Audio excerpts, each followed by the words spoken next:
Hey, you guys, Tricia Turner here with another episode of Anything But Average, Achieving Success in Life. And I've got definitely a success story with me today. I've got my good friend Albie Stasek, and he has got a story to tell because this dude's got one of the coolest cars ever. Why and how does he have one of those? You're definitely going to have to tune in to find out. Welcome, Albie. Thanks for having me, Tricia. Excited.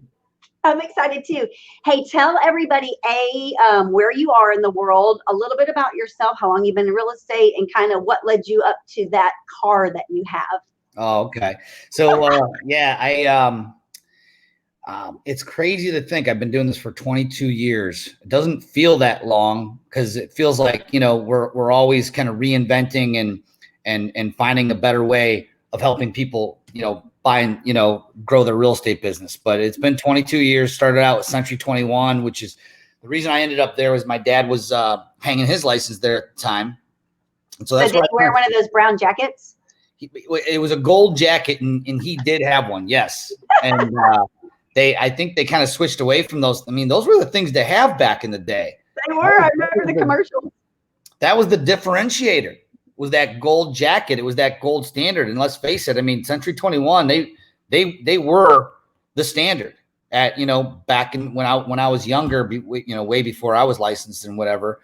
And of course there's been an evolution, but yeah, so was licensed.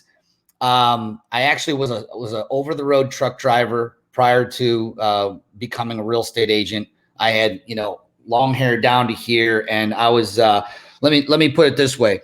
There's a billboard that I used to pass it. It's not up anymore. And I remember it said something like, for every successful man there stands a very surprised mother-in-law. And that was actually very true in my case. Okay. It did not appear that I was going to end up being a success at all. But the one thing I had was tenacity, and I was going to figure it out. And so I spent, the early part of my career trying to figure out a better way.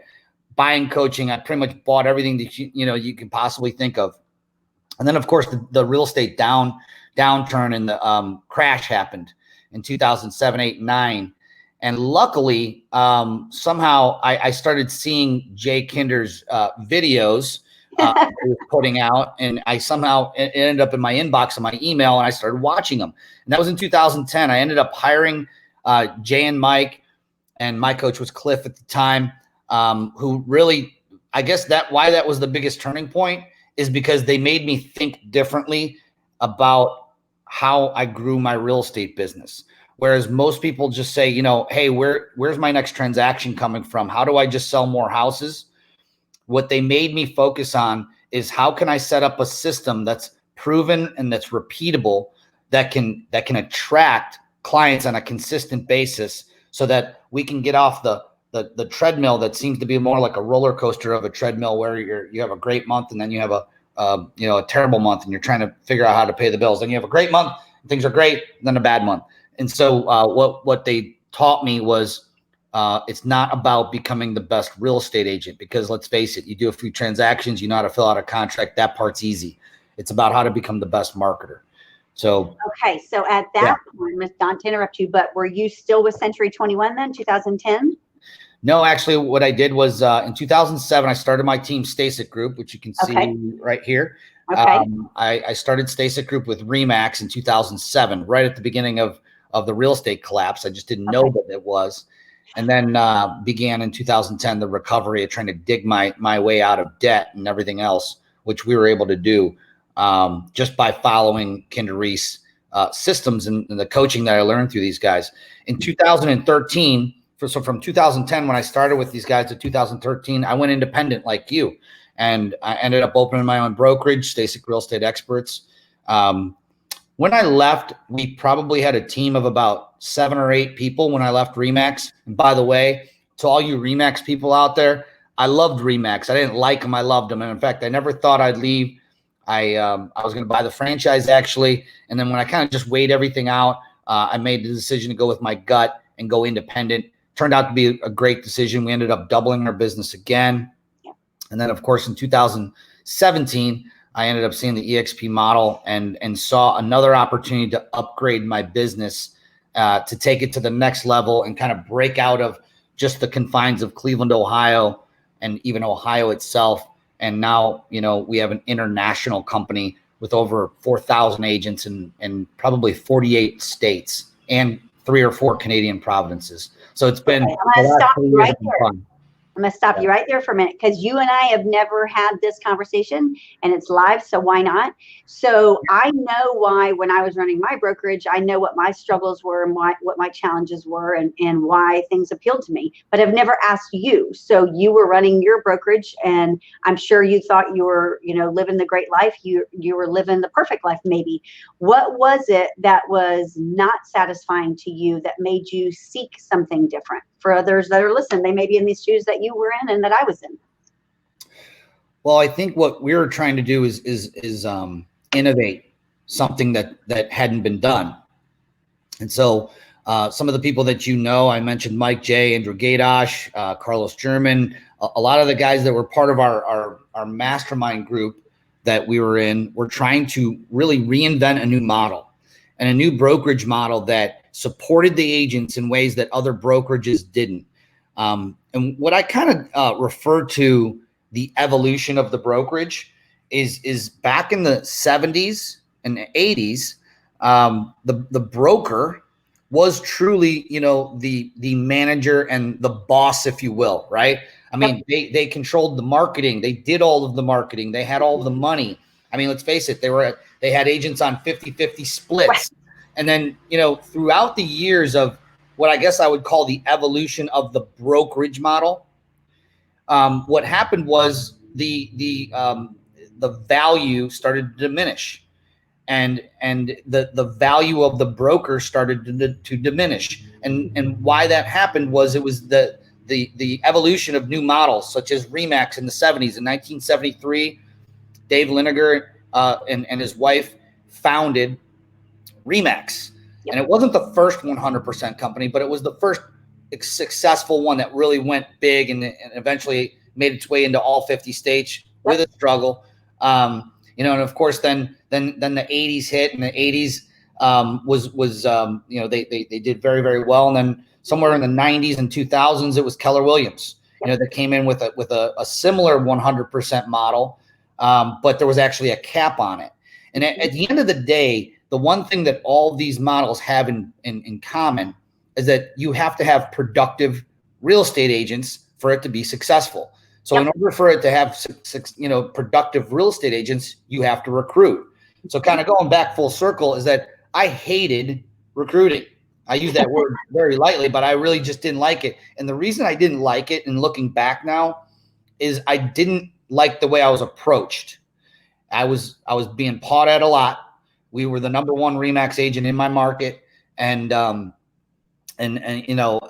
just, it was like a constant, hey, you want to have coffee? Hey, you should really check out ours. And I was really happy where I was. I was not being approached the right way. And I guess what I've learned in turn is that it's about solving a problem for someone. If I would have been approached a little differently, whereas to say, where would you put your business on a scale of 1 to 10? And if the answer come around 6 or 7 or something like that, why isn't it at a 10?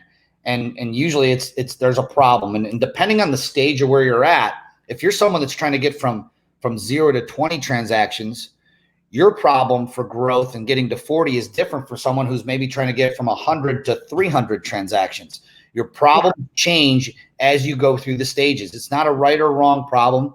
Everyone had to go through it through those stages, but it's about identifying, when we think about recruiting, I don't think of it like that. I think of it as partnering with people, because you're truly partnering with whoever is, whether it's a team leader or a broker, you have a business relationship and a partnership with that person. It's about finding out, how can I solve your problem and you in turn solve mine? And that's what, reciprocation and working together.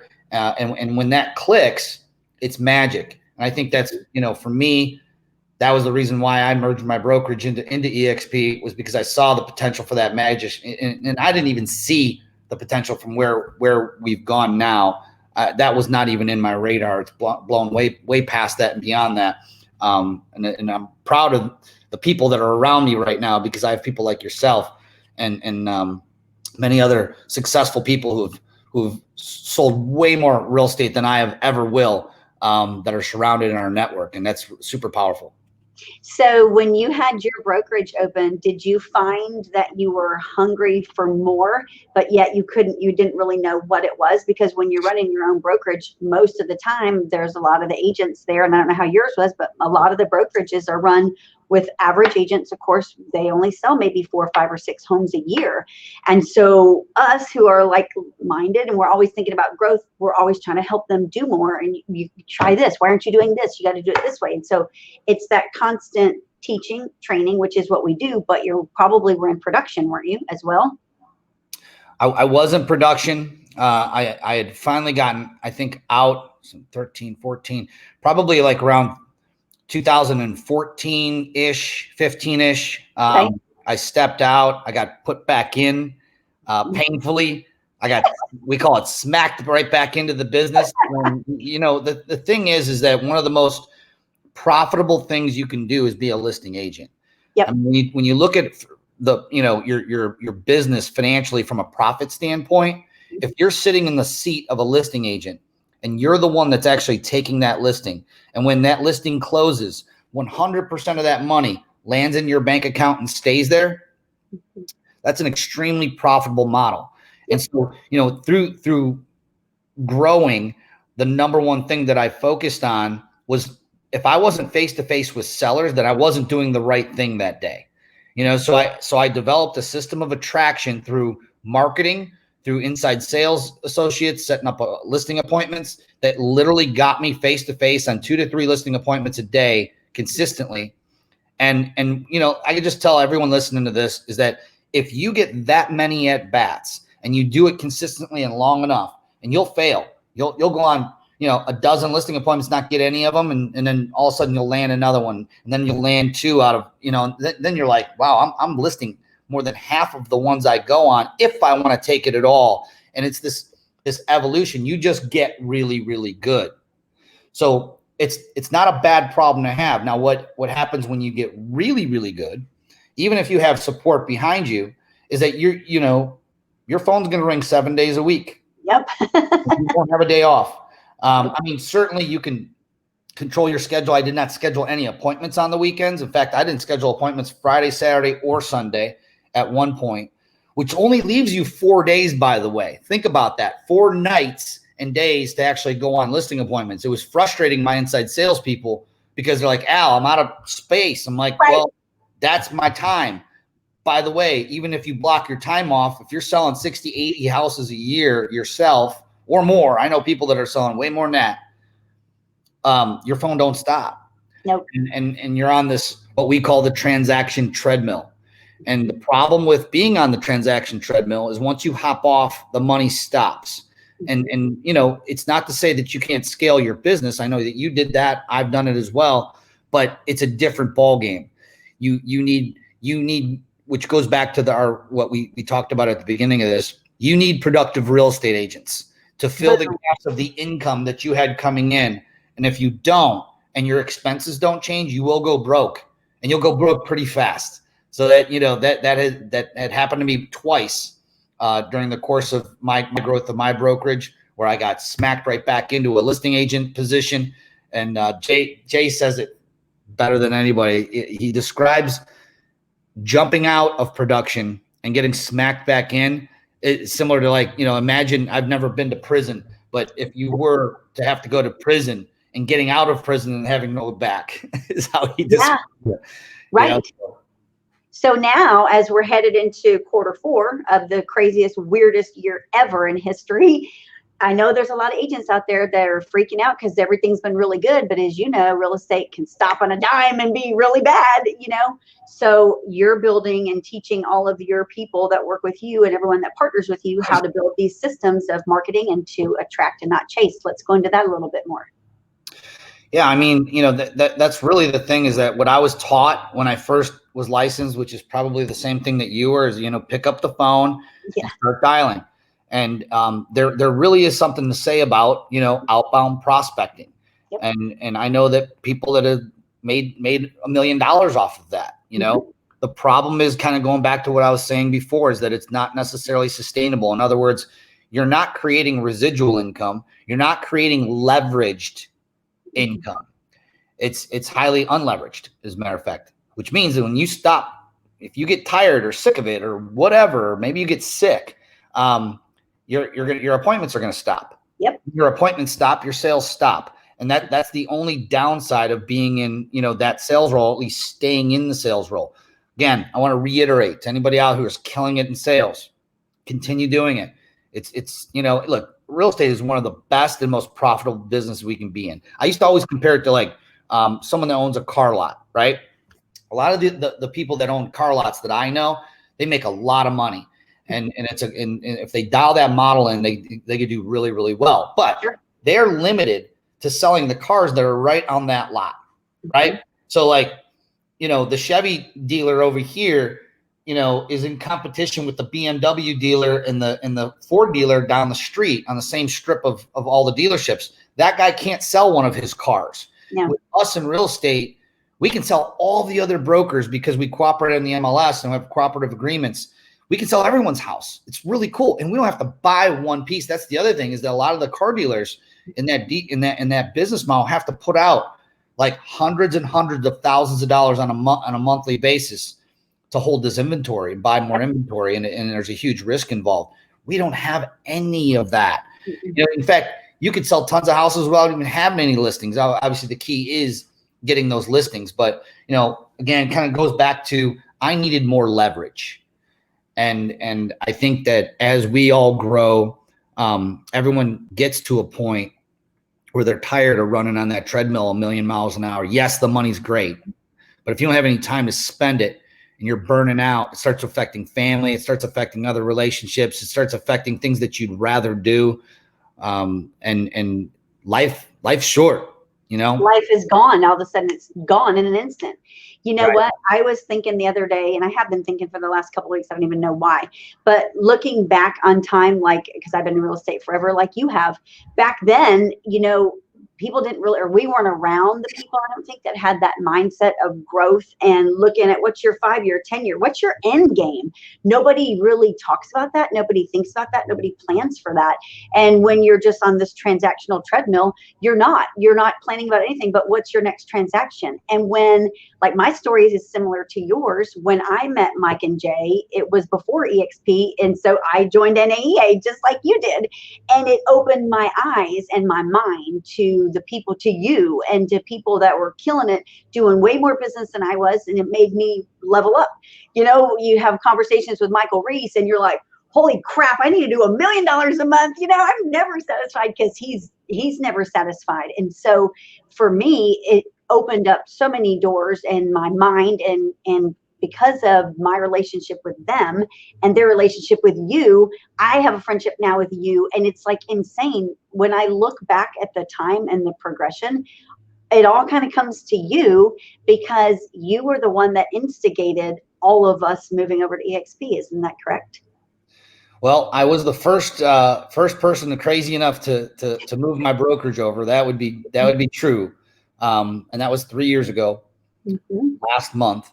And in full transparency, Tricia, I didn't know, I wasn't 100% positive that it was the right move. It felt right on many levels. I did a ton of due diligence. I beat it up every which way but Tuesday. Kind of even went into it with a negative mindset, trying to say, no, but this wouldn't work, but that wouldn't work. But I was open-minded, thankfully enough, to where I looked at it from a standpoint of move your ego to the side. Can this help you solve some of the challenges and problems in your business? Now, having said that, Andrew Gadish and I, we were meeting on a regular basis, trying to figure out how we could make our agents of our brokerages have some kind of an ownership stake in the brokerage. For us, Andrew has a lake house. I had a lake house, boats. We all had real nice things. And we wanted our agents to have those things too. We didn't want this thing to be a top-down type of structure where y'all just go out and kill it and we reap all the benefits. Let's face it, people like ourselves, we're always going to be okay. Now, are we going to struggle from time to time? Yeah, but we're going to overcome them and get there. For us, it's about helping other people be successful. And so we were trying to figure out a way to be able to give our agents equity if they hit certain production points or just thresholds in their own business, for a couple of reasons. One was so that they would maybe have something that's sellable, something that actually was worth something in the end when they decided to stop selling. I had a couple people that were probably 10 years out from retirement at the time, and like they really had nothing to hang themselves, hang their hat on after that. What could I give them?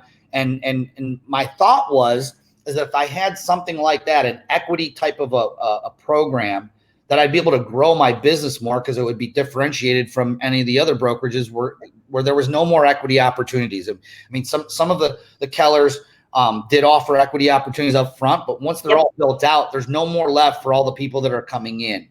So we were trying to create that.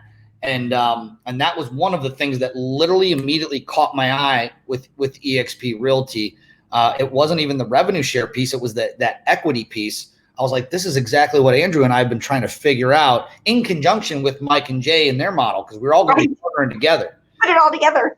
Yeah. And so the other thing, like I said at the beginning of our broadcast, was I hated recruiting. I didn't like the act of it. What proves it is that I went from 8 agents at RE/MAX to the most was 12 as an independent broker, which tells you had like over 50 or something like that. I was not broker of the year or I should say recruiter of the year, any of those years. I had one agent a year or whatever. And so I wanted a platform and a vehicle that, instead of keeping my agents, every time I would add an agent to my brokerage, there was this scarcity mindset that there would be less leads, less time with me, less everything, because we'd be splitting all those resources up and thinning them out. Yep. I wanted a way that encouraged them and actually financially rewarded these people for helping me grow. And when I saw, the eXp model, it had those two components, and I'm like, wow, this is exactly what we were, kind of looking for. So we got a little bit lucky in a sense, is that, for us, we were trying to create what we found. And the cool part was we didn't have to create it. It was already there. It was built. Glenn Sanford's an absolute brilliant genius. Yes. And he was so far ahead of his time, because he created this company in 2009, took it public in 2013, before we even knew what it was. Right. I think for us, though, Tricia, is we knew that these are the components that we wanted to be a part of our business, to offer our agents. And the cool part was we found eXp, or eXp found us, and we didn't have to build that, from the ground up and fight that tough fight that, Glenn and Jason Gessing fought when they had 200-300 agents total with the company. So, I can't even imagine what your mindset was when you did that, because for me, when I did the switch, yes, it was challenging and it was a huge decision, but my mindset was I had already known Jay and Mike for a year and a half. I'd already been with NAEA for a year and a half. I had already been introduced to people that had the mindset that I was seeking. And so it was a no-brainer. I'm like, I trusted them, and I know that they're not going to align themselves with something that's not going to be successful, and they're going to make it even more successful. So it was literally a matter of looking at the numbers, looking at the model, and then I trust you guys. I know if this many people, power players, if this many people with that much drive and ambition said yes, there's got to be something to it. I'm getting on that bus. I'm going with cool kids, I remember talking to you in the airport. Right. I was in the airport coming back from Dallas to Cleveland. Yep. And you and I think it was the day before you were going to either announce or talk to your brokerage about it. And I'll never forget that. It was. I talked to you and I talked to Chuck Fazio. Yep. Oh, yeah. And I was already there. I just needed, because you had an independent brokerage model and you knew the challenges I was about to go through, and what better person to talk to than somebody who's done it and is living it and can help you. And that's for me, that has been, now my 2-year marker is coming up. It'll be in October. And so for me, when I look back on the 2 years, I have some of the deepest relationships with other broker and team leaders across the United States that I would have never known before. And we can get on calls. We do get on calls with each other all the time. It's like this COVID crap, it sucks because none of us get to see each other. in person. You know, we have fun when we get together. Wasn't that the, you know, like the Trojan horse throughout this whole thing? That I don't know about you, but I just never would have imagined that. Because if you ask, you know, probably 10 people, 9 out of 10 people are going to say that the number one thing they love about it is this collaboration, the collaborative, helpful culture, relationships, that's in the relationships that have been built. Yeah, like you get Chuck Fazio. Talk about, you got me, the little David, and the Goliath Chuck Fazio, 850 agent brokerage, and you know, he just did things on such a bigger scale, and he's such a just a giver of a person. I remember the night actually that Jay, Mike, and myself were on the phone with Chuck and his wife Angela, and they were contemplating coming over. This is the winter of 2018, 17, 18, right? We weren't even 6 months in the company yet. Yep. And I'm like, are you kidding me? Am I on the phone with someone who just built an 850 person brokerage, and we get to work and collaborate with this guy? I couldn't believe it. In fact, I was like, this ain't gonna happen. This ain't real. Sure enough, Chuck's one of our biggest leaders, and it's just, that's super cool. Yes, the stock has been great. That's a whole nother thing that I loved the fact that everyone got stock, because I felt that it financially aligned the agents with the entire brokerage, because we're all owners. Right. And that's something that you just can't really wrap your arms around, unless, of course, you've had ownership in a brokerage. Now, you were the sole owner of yours. I was the sole owner of mine as well. But imagine like a collective of everyone, all of your agents having stake in the company doing well. And when you do well and you're able to buy something nice or whatever, the agents are loving it, because for you to be able to be doing well, the company has to be doing well. And when you own stock in the company, it means your wealth just keeps going up. And so just a brilliant idea. That stock note, you know, there's naysayers and everything. And I'm a positive person. The glass is always overflowing in my life. And that's the way I look at everything. And so were the naysayers that whenever I talk to people about EXP, I usually never even talk about stock, because I talk about relationships, because that honestly is the best thing. I can make money doing anything, and I can buy stock in anything, but I can't have the relationships that I have with you. And I can't even tell you how many people across the United States. And so when people say stuff about the stock, they're like, yeah, but what if that stock doesn't do anything? My comeback is always, yeah, but what if it does? What if it does anything close to what Netflix has done, and Amazon, and any other of these big disruptors? Because when you look at the people like us and the people that we collaborate with, we're people that aren't going to stop. It's like we're going to keep growing and helping and doing more and wanting more. So it's like, how do you think that's ever going to come crumbling down? You know, that's got to be the strongest model ever. That's like an army. Well, you know? Well, it is. And I mean, what's proof is in the pudding. I mean, our production numbers are off the charts. We're bringing on anywhere from 1,500 to 2,000 agents every month right now. Crazy. You know, and of course, there's going to be attrition that happens in every company, but our numbers this summer have record low attrition as far as, you know, people, you know, coming in and leaving. The statistics that we found was that the vast majority of the people who are leaving aren't doing any transactions. So the company's not really losing out on any revenue with a lot of them that are leaving. But we are bringing on some of the most productive teams, real estate agents. We have the former 7-time Keller Williams #1 real estate agent, Tom Daves, in the world.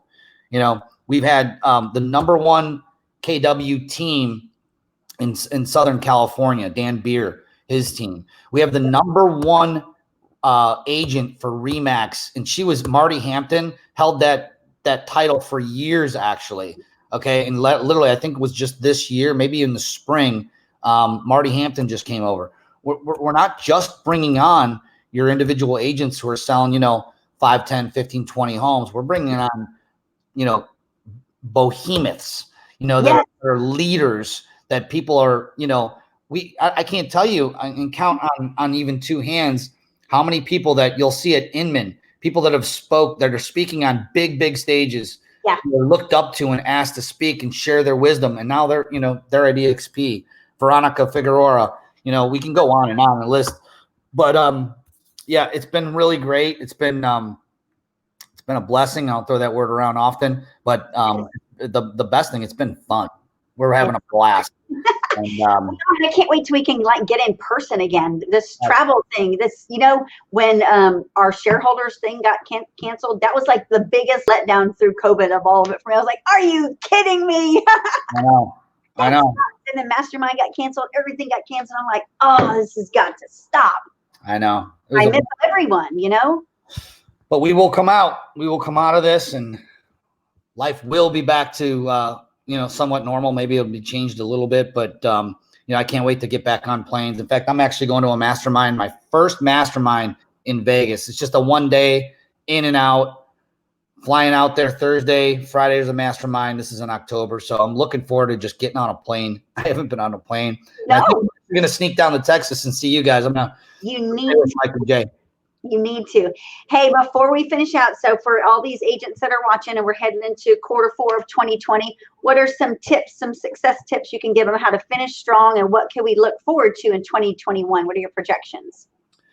Well, this is something you've probably heard before, but we're focused. This fourth quarter coming up right now, we have, a full-blown foot on the gas on listings. And, when we transitioned our brokerage was heavy on listings. Like I said, we had several ISAs, 4 at one time. We had a full-blown, listing team. Yep. And when we transitioned over, we kind of moved away from that model a little bit and really just focused on finding not just listing agents, but we were looking for buyers agents. We started attracting a lot of the newer agents that wanted to get their license. So we had to shift our model locally. I'm talking in Cleveland a little bit, to be able to support agents who are a little bit newer and wanting to grow.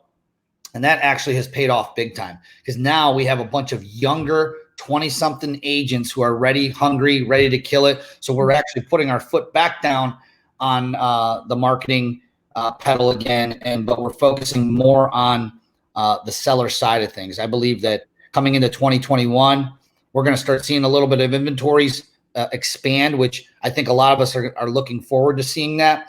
I can't sit here and predict how much, but I believe that there is going to be somewhat of an expansion in some inventory. You're going to want to get your piece of that and get your foot in the door on listings. It's going to be about listings. The